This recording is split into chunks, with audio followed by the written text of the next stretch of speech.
국민연금을 앞으로 5년이나 더 내라고 차라리 그럴 바에는 국민연금 폐지해라. 국민연금 개편안에 대한 여론의 반응은 대단히 비판적이었습니다. 일요일 오전에 보건복지부 장관이 급하게 이거는 여러 가지 검토되고 있는 안 중에 하나일 뿐입니다. 절대 확정된 게 아닙니다라고 급하게 국민에게 설명을 할 정도로 파장이 만만치 않습니다. 정치권의 반응도 대단히 비판적입니다. 어제 이제 보도 내용이 확정된 정책 방향인 것처럼 알려지면서 혼란을 부추겼는데 어제 복지부가 이 내용이 민간 자문위가 만든 자문안일 뿐 정부 확정안이 아니라고 밝혔습니다. 그럼에도 불구하고 확정되지도 않은 내용이 여과 없이 밖으로 전해져서 큰 혼란을 야기한 점에 대해서 복지부는 분명하게 반성해야 합니다. 모든 정책을 국민들 간보기를 우선하고 국민들 여론과 비판이 커지면 설그머니 꼬리를 내리는 그런 잘못된 버릇 고쳐야 할 것입니다. 매년 6%대의 기금 운용 수익률을 유지하던 국민연금이 지금 운용 수익률은 1%대 이하로 떨어졌습니다. 바로 문재인 정권의 무능함이 여실없이 드러나는 부분이라고 아니할 수 없습니다. 최소한의 공론화도 없이 무작정 더 오래 많이 내고 더 늦게 받으라고 하는 것은 책임 있는 당국의 적절한 대책이 아닙니다. 국민적 의견 수렴 절차도 없이 정부가 일방적으로 정할 수 있는 사안은 아닙니다. 네, 이 소식 계속해서 여러분께 자세히 전해드리겠습니다. 이번에는 국민연금 개편안에 대한 반응, 이 부분에 더 중점을 두고 전해드리도록 하겠습니다. 정태근 전 국회의원, 이수기 시사인 선임기자 나오셨습니다. 어서 오십시오. 정태근 전 국회의원은 정치인이십니다. 네.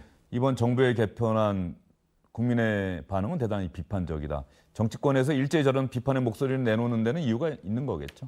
이유는 있는데 조금 본령에서 좀 벗어났다고 보여지거든요. 아까 홍영표 원내대표가 확정 안 된 안을 왜 그렇게 흘렸느냐라는 얘기를 했고, 김성태 대표는 기금 운영 수익률이 1%보다 안 된다 이 얘기를 했고, 그다음에 이제 그 김관영 의원 같은 경우가 이제 그 공론화 과정들이 필요하다고 얘기를 했는데, 사실 이 문제는 지난 대선 때 이미 문재인 후보가 공약으로 내걸었던 겁니다. 그래서 그 당시 큰 논란이 됐고 TV 토론에서도 굉장히 공방이 오갔던 사안이거든요. 그래서 그 당시 논란을 되새겨 보면 문재인 대통령 후보가 소득 대체율을 50%로 다시 올리겠다라고 문제를 제기하니까, 공약을 제기하니까 그 당시 유승민 의원이 노무현 정부 때 40%로 내리고 했던 것을 어떻게 다시 올리냐 해가지고 재원 마련 가지고 상당한 논란이 있었던 부분들이에요. 예. 그래서 홍영표 원내대표가 저렇게 얘기하는 것은 안 맞고, 지금 어차피 예정된 일정에 따라서 5년 단위로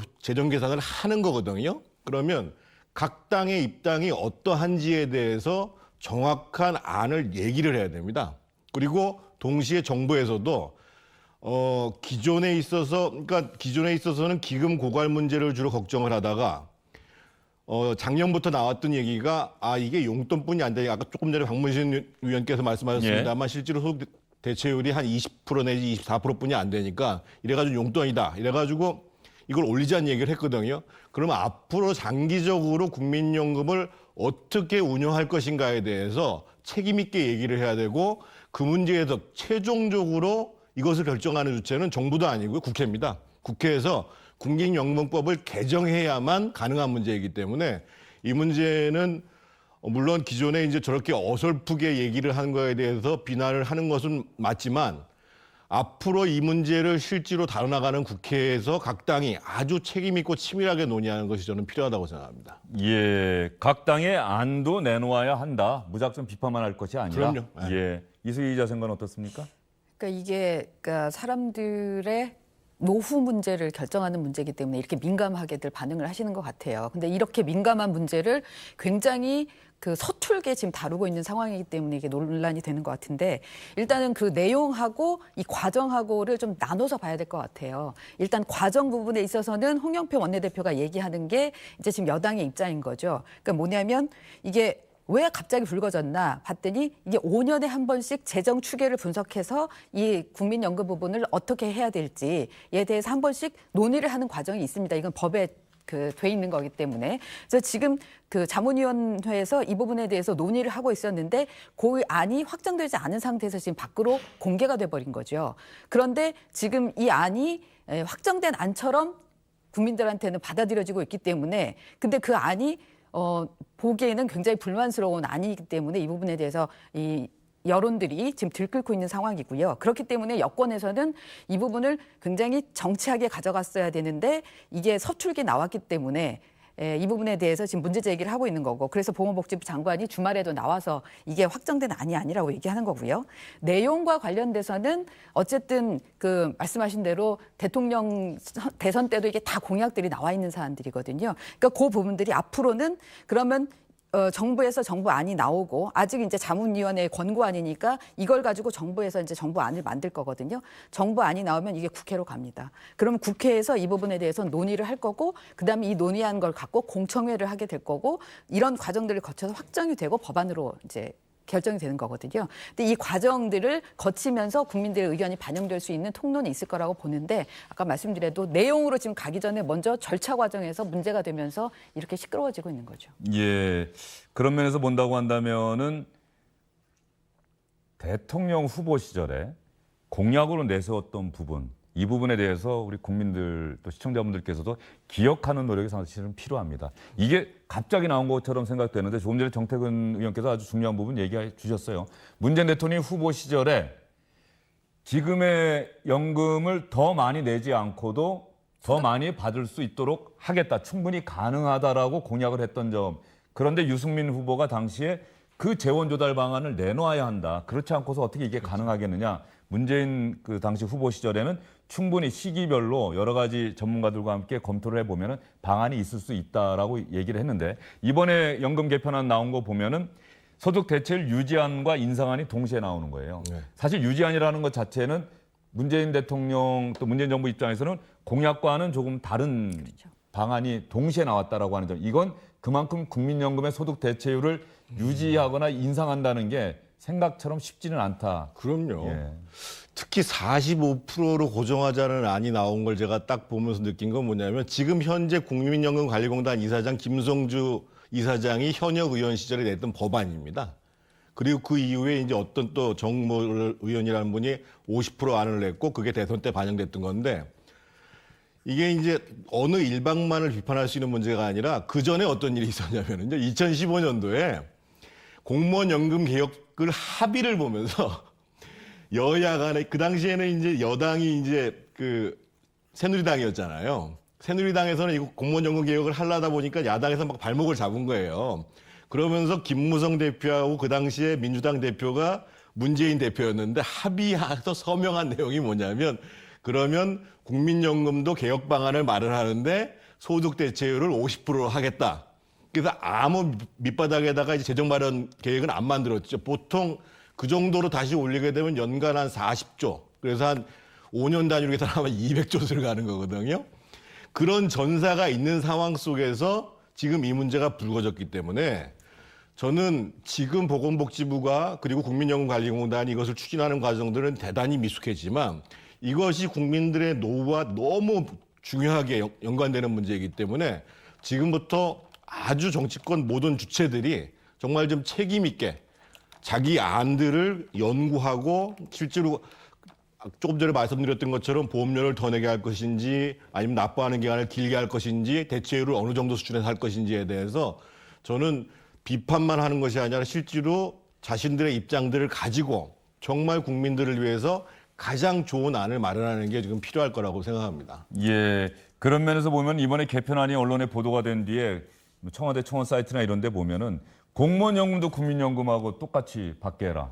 왜 공무원연금은 여전히 더 많이 받느냐. 이런 불만의 목소리들이 막 표출된 것도 어떤 면에서 보면은 그런 이유가 있는 것 같아요. 오래된 얘기죠. 공무원연금을 국민연금하고 통합시키자는 얘기는 아주 오래된 얘기입니다. 예. 거기다가 이 국민연금 운용에 대해서 그동안에 불신이 굉장히 많았잖아요.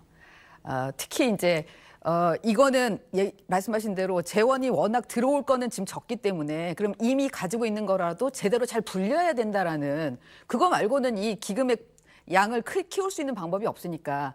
그런데 그동안에 보면은 뭐 특정 기업의 뭐 그 상속을 위해서 쓰인다거나 이런 식의 그 편법들이 보였기 때문에 불신이 굉장히 많으니까 이번 정권 들어서는 그거를 굉장히 그 조금 더 세밀하게 가져갔어야 되는데 그런 면에서는 김성태 원내대표가 한 얘기가 지금 아플 거예요. 왜냐하면 작년에 그 재작년만 해도 한 7.7%가 넘게 이 국민연금 운용 수익률이 나왔는데 지금 작년에 1%대라는 거거든요. 예. 그렇다면은 올해 상반기. 예, 확실히 그런 부분들에 있어서만큼은 운용 수익률이 적기 때문에 이 부분은 무능력하다라는 프레임에 들어갈 수 있어요. 그래서 그런 부분들을 그 잘 빠져나가기 위해서는 이 수익률을 높이기 위한 방안 이런 부분들도 당연히 나와야 되겠죠. 제가 그거 좀 설명을 드려야 될 것 같은데요. 지난 2008년도 금융위기 이후에는 약 지금 한 9년간 작년을 올해를 제외하고 9년간에 있어서는 평균 한 6.23% 정도의 수익률이 났습니다. 가장 안 날 때가 2011년인가 한 2.3%인가 났거든요. 근데 올해 상반기에 지금 0.49%로 떨어졌다는 건데 왜 그런 문제가 발생했냐면 주요한 투자 결정을 하는 기금운용본부장이 지금 공석이에요. 공석이고 지금 현재 기금운용본부에서 실제 일을 하는 그 인력의 한 30%가 지금 공석으로 있습니다. 예. 그래서 이 문제를 실질적으로 기금 운영에 대한 책임을 질 사람이 없으니까 제대로 투자도 안 이루어지고 있는 거예요, 기본적으로. 그래서 이제 그 문제도 검토를 해야 되는 거고, 두 번째로는 지금 그 기금 운영위원회의 구성이 있는데 여기에 사실은 전문가들이 없어요. 각 뭐 노동자 대표도 있고 무슨 시민단체 대표도 있고 물론 정부에서 나가시는 분도 계신데 지금 앞으로의 문제는 이 기금 운영위원회를 우리 이제 한국은행에 있는 금융통화위원회처럼 독립성과 전문성을 갖고 제대로 지금 연간 저희가 투자하는 금액이 500조가 넘거든요. 예. 이걸 제대로 운영할 수 있는 그런 독립성과 책임성과 전문성을 갖는 운영회를 만드는 장치가 필요하다. 이런 문제가 제기되는 거죠. 국민연금 개편안 아직까지 확정된 안은 아니고 검토안입니다. 오는 17일 공청회가 열린다고 하니까 그날 공청회에서 어떤 안들이 제시되고 어떤 내용의 토론이 벌어질지 시청자 여러분께서도 관심을 갖고 지켜봐 주시기 바랍니다. 저희는 다음 주제로 넘어가 보도록 하겠습니다. 매주 문재인 대통령의 국정 지지도에 대한 여론조사 결과가 정기적으로 나옵니다. 문재인 대통령에 대한 지지도 60% 선이 무너졌다는 소식이 오늘 들어왔습니다. 긍정적인 평가가 58.1%, 전주보다 5.1%포인트나 빠졌습니다. 그만큼 부정적인 평가는 더 늘어났습니다. 문재인 대통령의 지지도가 60% 아래로 떨어진 것은 문재인 정부가 취임한 이후에 처음이다. 이런 얘기까지 계속 기사가 나오고 있고요. 정당 지지도도 한번 볼까요? 민주당 지지도도 40.6%, 문재인 정부 취임 후에 가장 낮은 수치다. 2.2%포인트 전주보다 빠졌습니다. 자유한국당이 올라가긴 했는데 1.6%포인트 올라갔습니다. 전주보다 19.2%. 정의당이 전주보다 조금 거의 변화가 없다고 봐도 되겠습니다. 0.1%포인트 하락해서 14.2%. 그다음 바른미래당과 민주평화당 순으로 나왔습니다. 이수희 기자. 네. 문재인 대통령에 대한 지지도 60% 선이 무너졌다. 이걸 어떻게 봐야 하고 이유가 있다면 어떤 이유가 있는 건지. 그러니까 절대적인 기준으로 보면은 이를테면 예전 정권의 그 이 즈음의 지지율과 비교해 보면 그렇게 낮은 건 아닌 거죠. 여전히 높은 여전히 수치다. 높은 수치긴 한데, 근데 이제 문제는 추세로 봤을 때, 그래서 이제 여전히 낮은 수준은 아니라는 것 때문에 여권 지지층에서는 왜 이거를 언론들이 계속 프레임으로 뭐 역대 최저라고 하는 걸로만 가느냐, 다른 정권하고 비교를 해서 좀 해줘야지. 집권 후 최저. 그렇죠. 최저라는 부분에 왜 방점을 두고 찍느냐, 강조하느냐. 이거는 여전히 상처내기 아니냐 이렇게 얘기를 하고 있는데 어쨌든 그거는 그거대로 두더라도 지금 중요한 거는 추세로 봤을 때는 어쨌든 그 높았던 게 계속해서 빠지고 있는 상황이기 때문에 그 부분을 주목해서 볼 필요가 있는 거죠. 근데 그거는 왜 그럴까 싶으면 일단 뭐 집권 초에 기대가 컸던 부분들이 있고 또 그 부분을 적폐청산, 그다음에 비정상의 정상화 이런 부분으로 이 나라를 나라답게 만들어가는 모습들을 보여줬다라는 면에서 좀 그런 면에서 기대를 하고 있었다면 이제 2년차 들어서면서는 그야말로 일을 잘하고 있다는 부분, 그다음에 정책으로 보여줘야 되는데 그 부분에 있어서 계속해서 좀 그러니까 뭔가 잘 못하고 있다라는 서툴다라는 느낌이 지금 보이고 있는 거죠. 금방 얘기한 뭐 국민연금을 다루는 부분에서 있어도 그렇지만 최저임금 부분에 대한 거, 혁신성장, 공정경제 한다고 그랬는데 그 부분에 있어서는 성과들이 잘 안 보이고 있는 부분들이나 그래서 이제 경제팀 내부에서는 그럼에도 불구하고 혼선이 있는 모습을 보이고 있고요. 예. 내각의 존재감은 지금 하나도 안 보이고 뭔가 모든 게 청와대에 집중돼 있는 것 같은 느낌.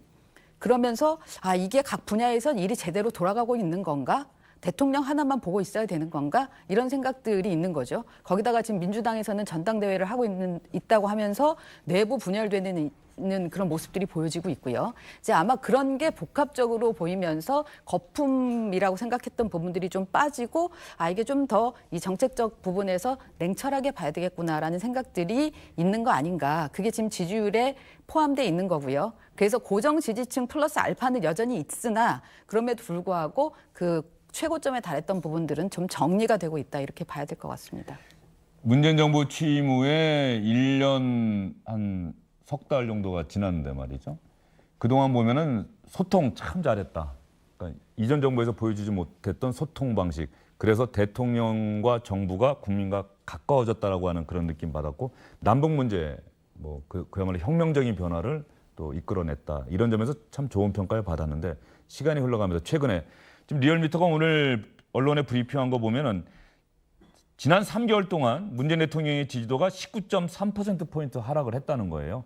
그렇다고 한다면 이것은 어떤 특별한 계기가 있었다기보다는 뭔가 점점 누적돼서 문재인 대통령의 지지도가 어떤 면에서 보면은 그 상대적으로 좀 이상 수준의 고공행진을 벌였던 것이 이제 제자리를 찾아가는데 여기에는 경제, 민생 뭐 이런 부분들이 가장 주된 요인일까요? 아니면 드루킹 사건에 대한 특검의 수사가 주된 요인일까요? 경제 민생 문제를 포함해서 국정 운영 능력에 대한 신뢰가 무너지기 시작했다라고 봐야죠. 단적인 그러니까 지도가 급락하는 데 있어서 지난주에 한 5.3%가 팍 빠지잖아요. 예. 결정적인 역할을 했던 몇 가지의 사건을 제가 말씀을 드리면은요. 일단 교육부가 말이에요. 2020 대입 정책을 결정하는데 공론화를 하겠다고 한 다음에 그야말로 빌공짜 공론화가 돼버리고 결정 장애를 일으킨 거예요. 주영진의 뉴스브리핑 방송을 하루 죽여가면서 공론화위원회 예. 토론회까지 했는데 결과적으로는 결론을 못 내린 것 같더라고요. 이거는 이해 당사자가 있는 문제입니다. 구체적으로 예를 들면 최저임금 문제는 반대로 굉장히 많은 반대가 있었음에도 불구하고 지지난주에 고시를 강행합니다. 이것도 이해 당사자가 있는 문제입니다. 즉 자영업자나 지금 중소제조업을 하는 사람들 입장에서 보면 이 상태로는 도저히 정상적인 영업이 어렵다. 정상적인 공상가동이 어렵다라고 하는데도 불구하고 그 문제에 대해서 강행을 한단 말이죠. 그러니까 과연 이분들이 국정 운영을 제대로 하느냐. 특히 민생, 교육 이런 정말 국민들에게 가장 절실하게 와닿는 문제와 관련해서 결정할 건 못하고 오히려 그렇게 하지 말아야 되는 이념지향적인 치우침을 보이는 것이 아닌가라는 것들에 대한 문제의식을 갖기 시작했던 거죠. 그래서 제가 보기에는 이 문제는 정권을 운영하는 태도의 변화도 있어야 되고 그리고 기존에 확인된 잘못된 정책, 예를 들면 소득주도 성장 정책 같은 경우에는 이것이 정말 우리가 방향을 좀 선회할 때가 아닌가라고 하면 과감하게 이것을 좀 열어놓고 변화를 가져와야 되고 특히나 민주당에서 그런 문제 제기를 해줘야 되거든요. 근데 집권당이라고 해서 그 문제에 대해서 국민 여론이 그러하지 않고 국회의 논의가 그러하지 않음에도 불구하고 전혀 문제를 제기하고 있지 않고 있어요. 청와대가 얘기하는 걸 뒷받침만 하고 있죠. 그러니까 당 지도도 같이 떨어지는 거죠. 그래서 저는 여전히 높다고 하지만 추이상으로 보면 이미 국정 운영 능력에 대한 불신이 생긴 문제이기 때문에 이 시점에서 정부 여당이 심각하게 바라봐야 된다라는 말씀을 드리지 않을 수가 없습니다. 국정 운영 능력의 문제로까지 정태근 의원이 또 해주셨는데 문재인 대통령과 민주당 정부를 지지하시는 분들 입장에서 또 아마도 그 목소리는 또 그 지적에는 동의를 안 하실 것도 같은데 일단 그러니까 어떤 면에서 보면 여전히 또 58% 과반인 국민들이 또 문재인 대통령을 지지한다 이렇게 볼 수도 있는 것 같은데 예, 이수기 기자 생각은 아직 어떻습니까? 정책의 방향이 잘못돼서 그 부분을 틀어야 된다라는 것까지 민심이 가지는 않은 것 같아요. 그리고 청와대나 내각에서도 아직 그럴 상황은 아니라고 보는 것 같고요. 그래서 이제 소득 주도 성장이나 이런 부분들도 계속 가면서 이제 부족한 부분을 좀 메꾸겠다는 건데, 그러니까 이번에 청와대에서 지금 비서관들을 많이 바꿨잖아요.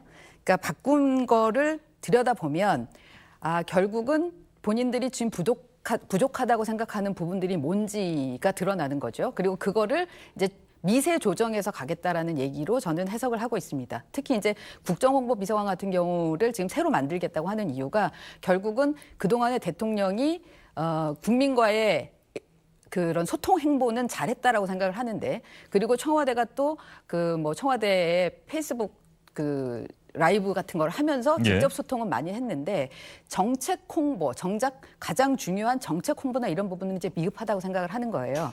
그래서 그런 부분들이 구멍난 부분을 메꿔보겠다라는 생각에서 지금 이제 이런 비서관들도 새로 바꾸고 이러는 건데, 문제는 그런 바꾼 게 이런 큰 흐름을 되돌릴 수 있을 만큼의 효과를 낼 거고 내용으로 채울 수 있을 건가, 이제 그거를 좀 지켜봐야 되겠죠. 예, 그러면서 보면은 문재인 대통령이 휴가를 다녀온 다음에 개각을 할 것이다라는 이야기가 있었는데 아직까지 농축산식품부 장관 말고는 개각 이야기가 없어요.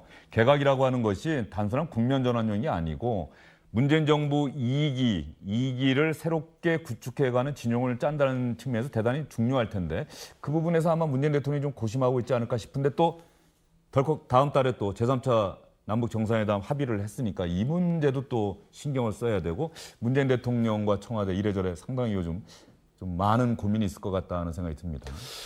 지난주에 나왔던 기사 중에 참 안 좋았던 것은 이제 박원석 의원이 자기 페이스북에 올리면서 소위 이제 장하성 실장과 김동연 부총리가 갈등이 심각하다라는 기사가 올라왔단 말이에요. 근데 지금 이제 개각 말씀을 하셨는데 문제는 어떤 방향으로 정책의 기조를 가져갈 것인가, 그리고 실제로 내각에 힘을 실어줄 것인가, 이런 것들에 대한 방향이 안 잡혔다고 봐야죠. 물론 인선도 굉장히 어려움이 있을 거라고 보는데 인선을 하는 데 있어서 정책의 기조, 현재까지와 계속 같은 기조로 갈 건지 이거를 수정할 건지에 대한 결심도 지금 못하고 있는 것이 아닌가, 이런 생각이 들고, 사람들은 그 페이스북만 보면은 김동연 부총리가 굉장히 저항을 하고 있구나라고 얘기하지만 많은 걱정을 하는 사람들은 지난 1년 동안 김동연 부총리가 경제를 총괄하는 부총리로서 제대로 한 게 있냐, 제 목소리 냈냐, 또 이런 걱정들을 하는 거거든요. 그래서 이 시점에서는 개각 그 자체가 아니라 2기 문재인 정부가 어찌 갈 것인지에 대한 그것의 방향을 보여주고 거기에 맞게 개각도 검토할 수밖에 없지 않나, 이런 생각입니다. 예, 개각 문제에 대해서는 이수기 기자 취재하거나 좀 들은 이야기가 있습니까? 원래는 그 대통령이 휴가에서 다녀온 다음에 할 것처럼 그렇게 얘기를 했었거든요. 근데 그때 이제 변수가 됐던 게 야당과의 협치 때문에 당에서 이제 요청을 해서 야당과 협치를 좀 하게 되고 그게 인사에 반영될 수 있는 부분이 있는지 이런 부분을 좀 기다려달라고 이제 당의 요청을 받아서 청와대에서는 좀 기다리고 있었다라는 건데, 근데 그 이후에도 지금 큰 변화가 없는 상황에서 내각 개편이 지금 미뤄지고 있는 상황이거든요. 그런데 그런 와중에 지금 그 장관들의 존재감 없음은 계속 드러나고 있는 거고요. 일테면 보건복지부의 박능후 장관도 이제야 박능후 장관이라는 부분이 있었어 하면서 이 국민연금과 관련된 얘기들이 지금 나오고 있잖아요. 전기요금 문제도 지난주에는 전기요금 때문에 산업통상자원부 장관의 대응도 좀 늦었다는 비판도 많았고 말이죠. 그래서요. 이제 그런 부분 때문에라도 이번에 개각을 대통령께서 빨리 단행을 하는 게 전체적으로 이 전국 운용에 있어서 좀 하나의 분기점으로 삼는 계기가 되지 않을까 싶습니다. 네, 또 최저임금과 노동시간 단축과 관련해서는 또 고용노동부 장관에 대한 이런저런 또 비판적인 의견들도 많이 나왔었고, 그런 부분까지 문재인 대통령이 다 감안해서 개각 결정을 하지 않을까 예상이 됩니다. 두 분과는 여기서 인사드릴게요. 수고 많으셨습니다.